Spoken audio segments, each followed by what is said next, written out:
Hello, everyone, and welcome back to another episode of the Coaching Uncovered podcast. My name is Chris Berry, and I'm going to be your host for today. Joining us, we have Yvonne DiVita. Yvonne, how are you doing today? I'm having a great day. Yep, it's always a great day, isn't it? It It's is if you want it to be. exactly the next thing I was about to say. You beat me to it. Okay, but before we jump into details of you, your coaching business, all of that, can you just give everyone that's either listening or watching an understanding of what you coach people on? Well, I actually help people write and publish books. So my coaching involves their writing, helping them be the best writer that they can be and produce the best book that they can produce. And this is usually for a small business owner. So this book is going to support their business in some way, shape, or form. Got it. Okay. So helping people with the books, primarily small business owners. What made you get into this space? Oh, I've been writing since I was a little kid. I wrote like my first story in second grade, and they had to bring my mother in and tell her, look, you got to get this kid to do something besides write stories. I must have complied with them because I did graduate second grade.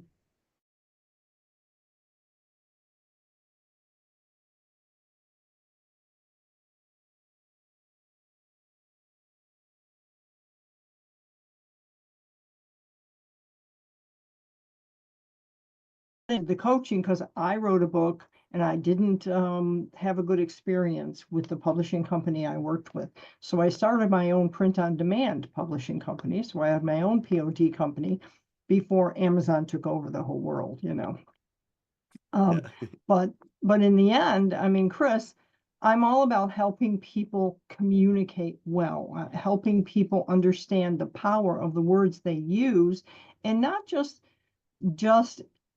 in speaking or writing, but when we talk, when we speak, when we write, especially, the order of the words matters. So I rearrange sentence and paragraphs all the time for my authors because I want the power words to be at the beginning and the end because that's what people remember. Hmm. Interesting. I cut out for about like a couple of seconds there, and it was the very beginning part. So just to make sure I'm capturing everything, we talked about the second grade, the fact of got to do more than just stories, and that's the part where it essentially cut out. And then Oh, I got picked up around the part where you were describing of the bad experience of you writing oh, okay. book to print on demand and everything. So could you fill me in a little bit more on that kind of that middle section right there? Sure, very easy, very easy. So in second grade, when I was just constantly writing and drawing and making stories, my mother had to be brought in. And my mother was told, you need to talk to this child because she needs to do her other studies, not just write stories. And apparently, I took the message because I graduated second grade on time. Yep. But I kept writing stories. And I Hmm. wrote my first novel in seventh grade. And I wrote a lot of stories in high school. I had a little fan club that would come to me and say, "Can you write another one? We want you to write another one." So Yes. so words are the thing that I'm most passionate about and have Hmm. been for a long time. Got it. So obviously you have a very deep and profound, I would say love for words, for expressing different thoughts, ideas, stories, all of it through that. You then talked about your own experience of having I should say, a bad experience with the publishing company that led you make your own POD. And then obviously we have Amazon and everything today. Uh, I know you have a ton of experience doing this, both in regards to yourself and then also helping other people. I'm sure throughout the entire process, there's a lot of ups, there's a lot of downs, Oh right? yeah. Hmm. Favorite parts, challenges, everything. What would you say are some of the favorite parts of owning your business? And then what would you say are some of the biggest challenges? Oh, okay. So the favorite parts of owning my business is I get to meet some really smart people. The people I work with are smart, they're talented, they Mm, have very strong stories to tell, but they don't know how to tell them. So mm, when we talk about coaching in the book business, I'm an editor as well as a coach. So when I do the coaching, what I'm doing is I'm helping them pull out the stories that they didn't remember or have buried and didn't think are important for their book. And I'm here to say to them, no, they are important because the average reader wants to connect to the author on an emotional basis. So that's how my coaching it comes in there, and that's what I love. That is just about the best, and I get to hear some really heartwarming, heartbreaking stories that we turn into books. On the challenging side, I can't help everybody, and I wish I could. I'm Mm. one person. It's just a small business, myself and my husband. So we can only work with 5 or 6 people at a time. So I have to turn people away, or sometimes I put them on a waiting list. And I guess the challenge for me is accepting that. I always want to say yes, I want to work with you. But I can't. Now the other challenging thing is having some people who think they don't need coaching, Mm. and it's that they know how to do what they know how to do. They just want me to edit it. They just want Tom to put the page development and the cover together. And that's challenging because it's not true. I'm sure you know, Chris. It doesn't matter. I've been doing this business for over 20 years, but I was in similar businesses before that.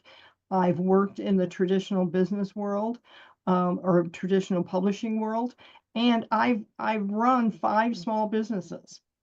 So I think I know a lot, but I don't know everything. So if you come to me and you know everything, then I'm probably not the gal you want to work with. It Staying coachable regardless of how much you know is so important. One of my favorite quotes is the Socrates one. All that I know is that I know nothing. And Yes. I think the moment we think that we know everything and we're not able to learn is the moment that this starts happening. Yeah. So George Bernard Shaw said, the problem with communication is that people believe they have done it. Communication is a very slippery slope. So you can say something to me and you think I'm interpreting it the way you said it. I may be interpreting it an entirely different way. So Yep. it's the old saying that I know you think I heard, or I know you think I heard what you said, but what you said isn't what I heard. And Mm-hmm. and people have to understand that when they're communicating, whether it's writing a book or a post on LinkedIn or anywhere else, there is a whole lot of people. There are a whole lot of people that will be reading it, and some of them will read it differently than you do. And that's a beautiful thing. If Mm. they comment, if they've read the post and it inspires them to comment, it's wonderful when they comment and it's a totally out of body experience thing, and you're looking at the comment going, wow, that's not what I meant, that's not how I thought this was going to be, but it's a wonderful opportunity. There's always an opportunity to then have that conversation with that person and say, wow, tell me more about what you think I Mm-hmm. said. Yep. It, there's a lot of different ways of learning, of understanding. And as you mentioned, it's not only just when you say it to the person, but also do they get, how are they seeing it? Do they get it? And then Mhm. a part of it too, you could get it, but do they implement it? That's a whole nother aspect too. Well, when you're coaching, right, that's the thing is so I'm not going to give any one away, but excuse me. I mean, I've had several authors that I've worked with, and authors struggle with dialogue.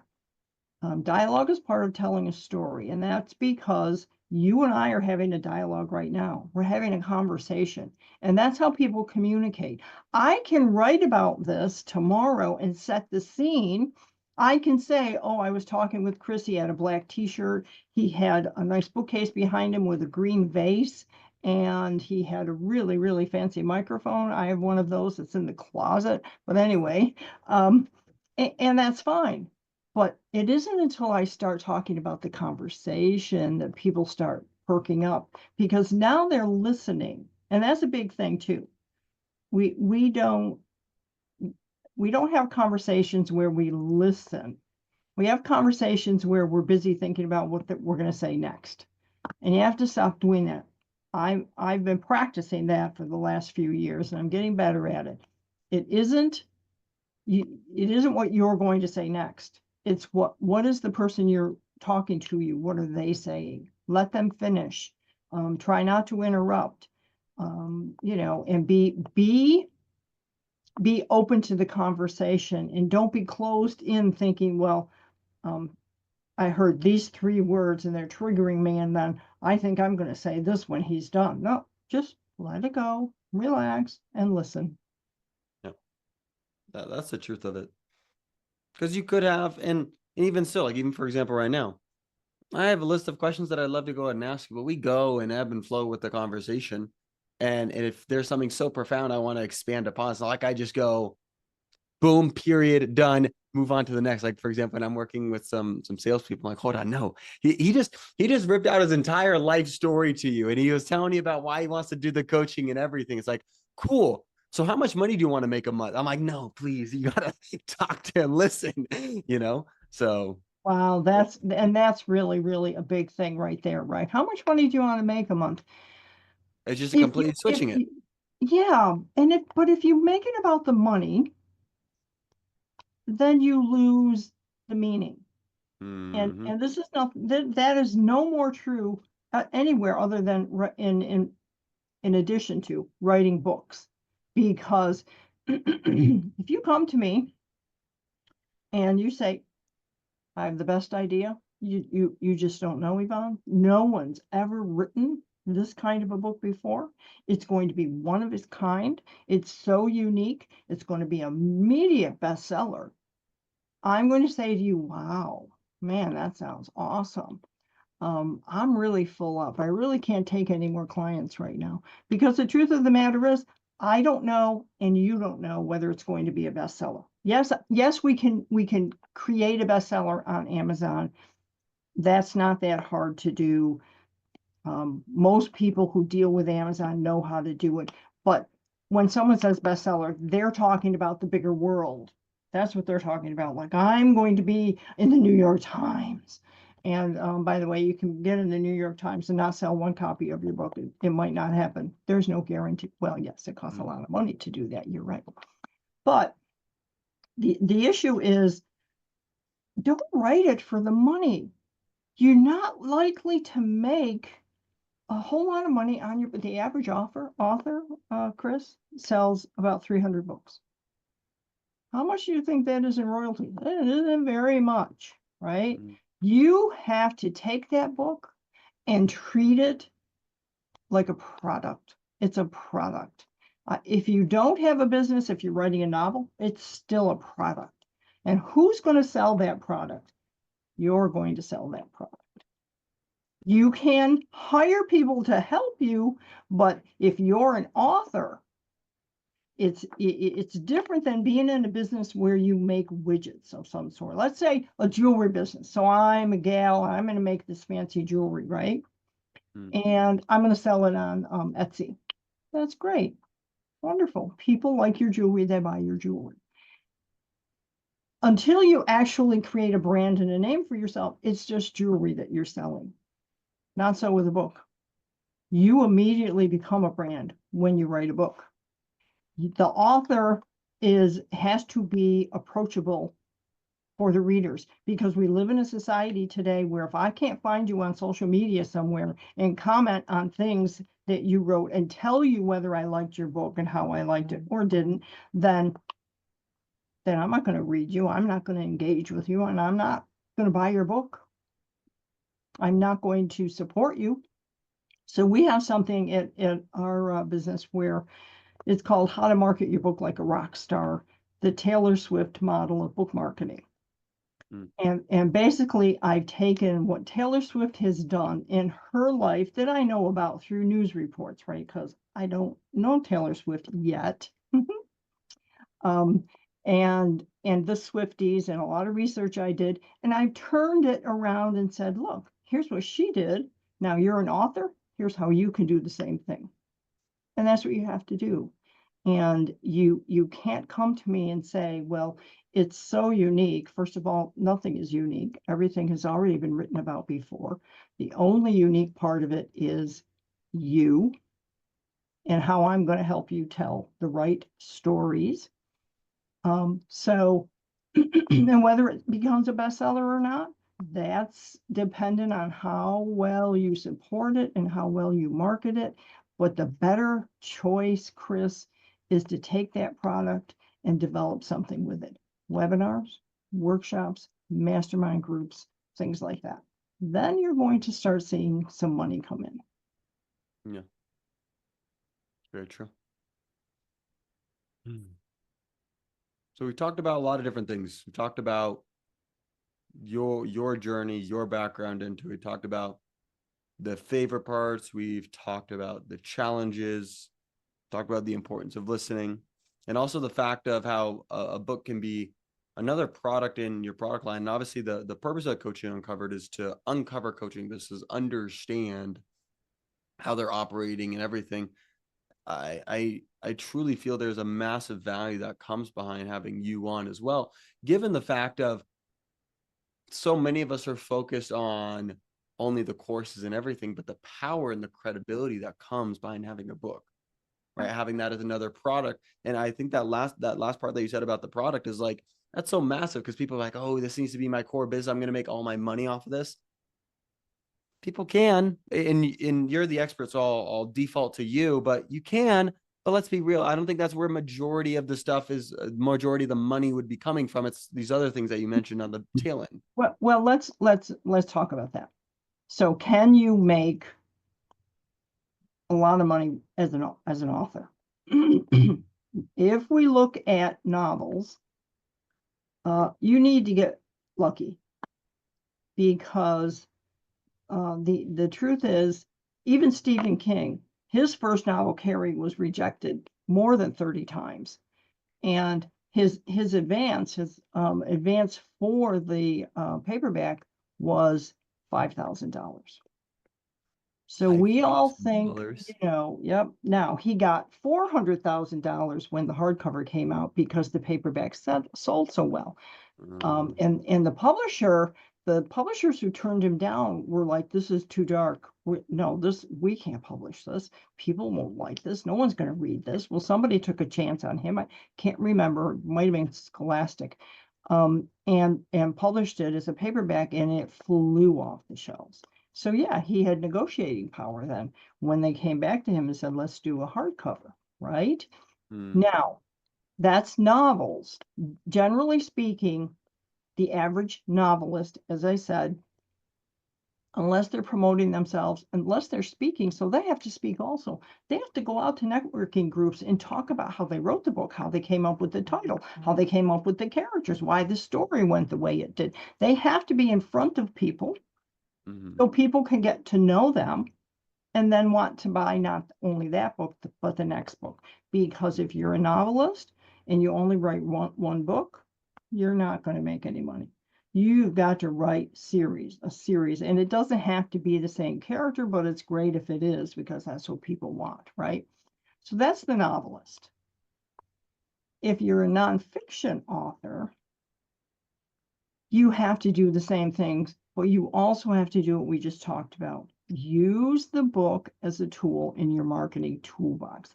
Create a webinar about the message in the book and the advice or the solution you're providing. So it's always right. You know this. It's about providing a solution to a problem. Every nonfiction book is providing a solution to a problem. And if you're in a small business, you want then to create these workshops and webinars and you give the book away. You will end up making more money via the book if you give it away. You just have to know how to give it And I'm curious the overall methodology. I know there's a couple other things. So making the book, leveraging that, giving it away. The main value and benefit behind that is when you're giving it away, I'm assuming a physical copy, you give it to away. people, is what it is. The people inherently see value when they see a book, they associate it with value, right? Because it takes time to do and a lot of knowledge and expertise and all of that. And so then they're more likely to read it, which then leads them to feeling that, okay, oh, wow, this person's actually an expert. This person helped me, which then leads them further along to know, like, and trust you and everything. Is that basically the process? Yeah, that's basically the process. But you start doing that before the book is published, by the way. You Okay. start doing that and sharing that and putting out pieces of each chapter and asking Mm-hmm. people about the title. Like, I Mm-hmm. have these 3 titles. Which one do you think is best? Here's what the book is about. People Mm-hmm. vote on the title. You do not have to accept anybody's vote, but you do this because you want to hear what the people that the book is intended to serve think Mm-hmm. about. And that also then may influence what you write in the book as you're doing it. Yeah. By sharing things on LinkedIn or other social media and having people comment and tell you, you learn a wealth of information. So now when the book is out, now you know how to connect. You've already got a fan club. Mm-hmm. Okay. Sure. This is one of the ways you create that fan club. These are the people that are going to go out and buy the book the day it's released, and then that's going to drive it to bestseller status, right? Mm-hmm. And so you have to also, though, think about the fact that the book itself, when we talk about giving it away, you can also give away PDF copies of it. So whoever you work with, if you work with us, we give you a PDF copy of the book that is just like the book. It has the cover, it has the front matter, it has all of the formatted inside properly, it has the back matter, it has the back. Everything is there as if it's a book, as if it was an ebook they were reading on Amazon, but it's a Mm-hmm. PDF, right? So you can do that if you're doing webinars, because you're not going to send 200 people a physical copy of your book, right? You're Mm-hmm. going to invite them to have a free copy either of the whole book as a PDF or of certain parts of it. So the other thing that we try to do and encourage our authors to do and help them is while they're writing the book, there will be certain things they write that I say to them, this would be a great checklist.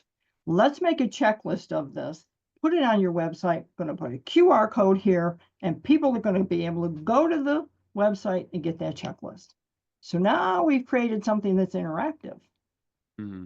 It doesn't have to be a link in an ebook. It's a QR code that's going to take them exactly where they need to go. Mm-hmm. Interesting. Hmm. I could probably ask you. I literally have like a dozen questions in my head based on everything that you just said, and I'm like curious to go ahead and do this and that and everything. So we can talk more about it because I know that we only have so much time, and I do want to ask some other questions that I know a lot of the listeners really enjoy doing. So unless maybe the listeners like, hey, I want to hear more of this, maybe we do a round two. We can talk and figure out from there. One thing that I would like to transition to, because we've talked about the power behind a book. We've talked about the power of the credibility of getting people to know, like, and trust you as a tool in your marketing toolkit, as you mentioned it. The thing is, though, is that nobody's ever gonna know about, for example, your services, the book, anything, unless it gets marketed, right? Mhm, And mhm. so, specifically, let's say focusing on the coaching business first, and maybe we transition to books in general. But for your coaching business, how are you currently marketing your business to generate the leads that eventually then turn into the clients? Okay, let me say one thing about the credibility and the thought leadership you get from a book. Mm-hmm. The minute you write a book, and it could be the worst book on the planet. I've had people send me books, Chris, just out of the blue, or they've asked me, can I send you my book? Will you look at it? And I have to write back and say, no one edited this book. So I cannot write a review for you. You want me to write a review, and I can't do that because you did not have this book edited. It's very poorly put together. So it doesn't matter though if no one has seen the book and you say, oh, I wrote a book. People immediately give you the respect and the admiration because they want to write a book and they're probably never going to do it. So when you come to them and say, I wrote a book, they're like, wow. In the back of their mind, they're thinking, wow, I always wanted to write a book. So now they admire you because of that. Okay. Now, how do I market? I market both myself my services and my company, and I do it on LinkedIn, and that's all I do. I do not recommend that being the only channel for any coach or any other or authors or whatever. We want our authors to have at least 2 social channels. So I recommend LinkedIn if it's a nonfiction, and Instagram, because Instagram is very big on supporting books. We also recommend blogging book tours, where you send the book out to 10 or 15 bloggers and they all write about it on the same day, and then they post about it on Instagram. You have a big chance of raising your fan base when that happens. And we also recommend that our authors look into awards. We have authors who have won awards. There are many, many, many. We have a whole list of places that they can look into for awards. My husband's book just won an award 2 weeks ago.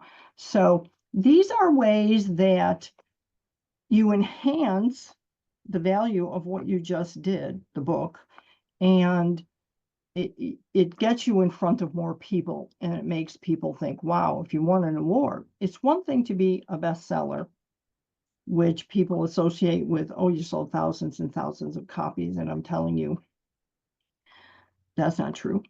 Even some of the New York Times bestsellers, they were based on how many copies the publisher sent to the bookstore, not on how many copies were purchased. They were based on how many copies were sent to the bookstore. But in the end, if you're marketing your book as your product and it's in your toolbox, and I am coaching you, I'm telling you about those couple of channels. I'm giving you my Taylor Swift book, which has, by the way, an AI prompt in it. And the AI prompt you can take to ChatGPT, or we use Perplexity quite a bit, and you can build a marketing plan. The prompt sets everything up for the AI to build you a 12-month marketing plan that you can then implement. So these are just some of the ways. The other way, and the big way, and the thing that I really, really want people to do, whether they're writing a book or not, is speaking. So this counts. Being on a podcast counts. But I want people to get out in front of other people. If you look in your general area within 100 miles, so that's drivable, right? You will find 10, 20, 30, 40, 50 networking groups that meet on a monthly basis and are looking for someone to come and speak. And that's where you should be. You should find out where they are, what they are, go to their websites. They all have forms to fill out. They will tell you the kind of speakers they're looking for. And I promise you, if you come and say, oh, I just wrote a book, oh, you go to the top of the list, because they feel that if you've written a book, you actually have a message, and they expect you know how to deliver it. Now, a lot of authors don't know that. So I teach them as much as I can, but then I often refer them to someone else to learn how to be a really good public speaker. Understood. So you leverage LinkedIn primarily. You talked about the importance of having 2 social channels. And if you're going nonfiction, you discussed LinkedIn and Instagram. You then talked about promoting it through a bunch of these other mediums and channels, networking groups, so on and so forth, podcasts, getting yourself out there. Let's say, specifically coming back to your business, you're on LinkedIn, you're promoting. Is it primarily giving value content away? Is it just saying, hey, if you want to write a book? Is it just more of kind of just straight offer? Here's what it is. How do you typically put that on LinkedIn? And then how do you convert them into an actual sale? Well, there's 2 things there. One, yes, I give them value. I tell them the kind of things we're talking about here.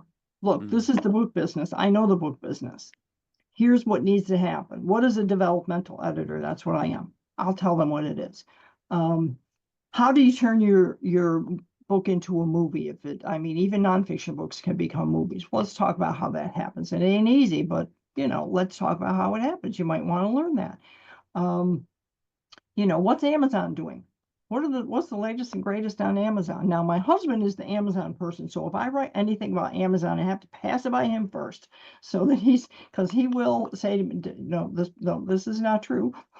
You have to fix this. I'm like, oh, okay, good. But so I do give value. But Mhm. here's the clincher. I write every day. Not everybody can write every day. I recommend 3 times a week if you're not me.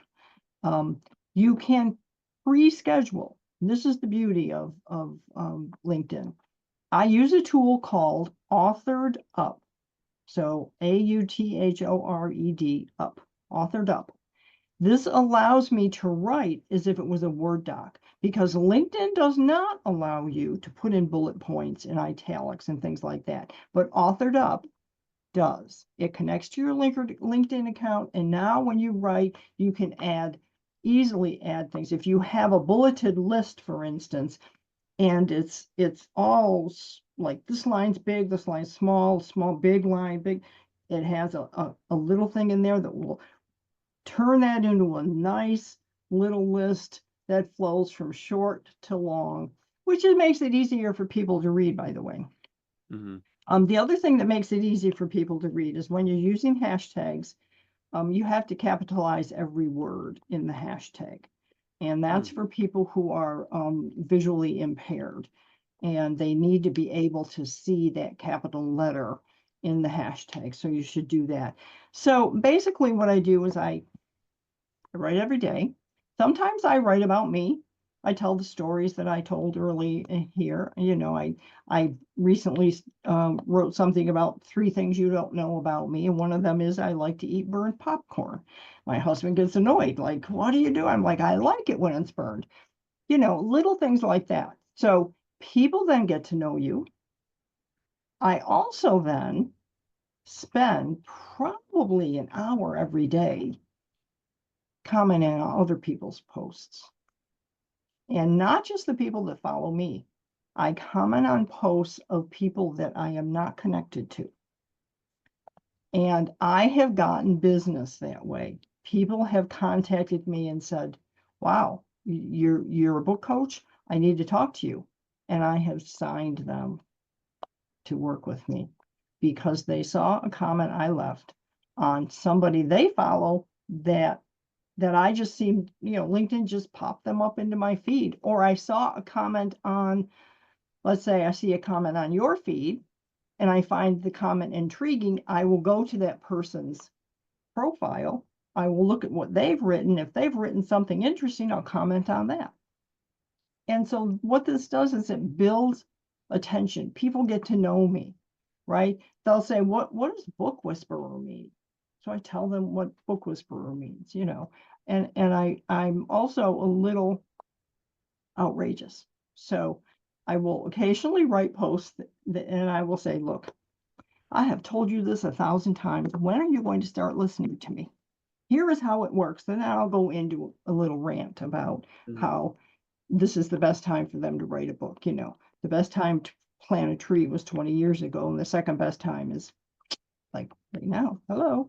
So things like that. And I try to make sure that I'm covering things that I hear people asking about.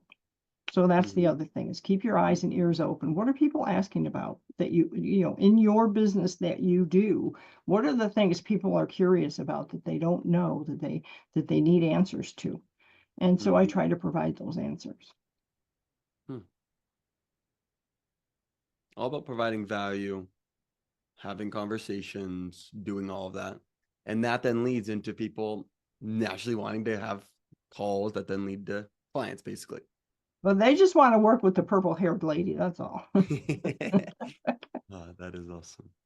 Well, this has been absolutely great. I know that we only have a couple more minutes here before we begin to go ahead and wrap up. I would love to ask you one last question, and then we can go ahead and invite Okay. people who are interested in further connecting with you. We can talk about doing that. The last question I do have for you is if you were to go back to the old Yvonne, the Yvonne that was just getting started in coaching people and just getting moving and all this, what one piece of advice would you give the old version of you? So I would tell her not to be afraid to raise her prices, Mm, because that is huge in the coaching business. We're all afraid that if we raise our prices, that oh, people won't pay that, right? I back when we first started, we had our first client, and it was a small price, and it was a big job though. And I was like, I am not getting paid enough to do this, so I doubled my price. I doubled it. I got 2 clients. And then a year later, I doubled it again. And the people who cannot afford what I do, I will support them in any way I can. We're putting together a DIY course for people like that. And, I don't want them to feel that I'm not here for them, but this is what my time and my expertise is worth, because I give everything I have to each one of my clients, and I only work with 5 or 6 people at a time. That's all my little pea brain can handle, right? So I'm not probably going to be raising my prices anytime soon. We're at a comfortable level. My husband and I, we like what we do. We like having command of our time and our energy by only working with these small group of people. Um, and I want people to understand that if you raise your prices, you don't have to double them. But if you added, like if you were doing $5,000 programs and you changed it to $7,500, well, you're still going to get clients, because there are still people who need what you do. And the people who aren't able to, you be as nice to them as you can. You support them as much as you can, but they're just not your clients. That's all there is to it. So I would tell my former self, I would be a little my punch my hand on the table and say, don't you be afraid of raising your prices. You just go right ahead, because you're worth it. yeah, it's very true. And oftentimes it's the worry of, as you said, will people actually pay me? Oh, am I really worth that much? I don't know. People don't have the money. I just want to help them. So Yeah. I Yeah. think that's a very valuable piece of advice. So, Yeah. I'll short little story that yeah, I used to sell Mary Kay okay. in my previous life. Mm-hmm, Um, I was also a veterinary technician a long time ago. But mm-hmm, when I was selling Mary Kay, and I just felt like exactly what you said. Like, oh, these women can't afford this makeup. If they buy this and this and this because it's a bundle and it's $125, my God, that's a lot of money, because this was years ago, to spend on makeup. And my mentor, who was mentoring me through this, said, it is not your job to tell them how to spend their money.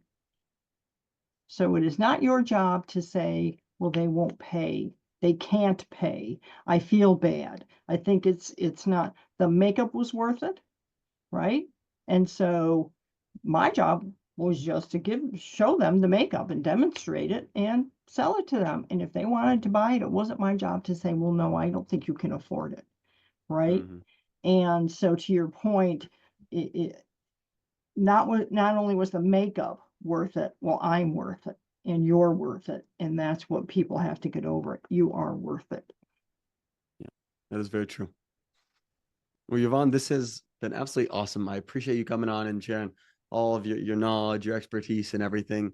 For anybody who really resonated with you, your message, wants to connect with you, maybe wants to buy one of your programs and work with you. I know that there's a little bit of a waiting list and everything like that, but to go ahead and write a book or something, you just want to get connected with you to any degree, what's the best way for them to get in touch? Find me on LinkedIn. Just search my name. It's right there, Yvonne DiVita. Find me Mm, on LinkedIn and DM me.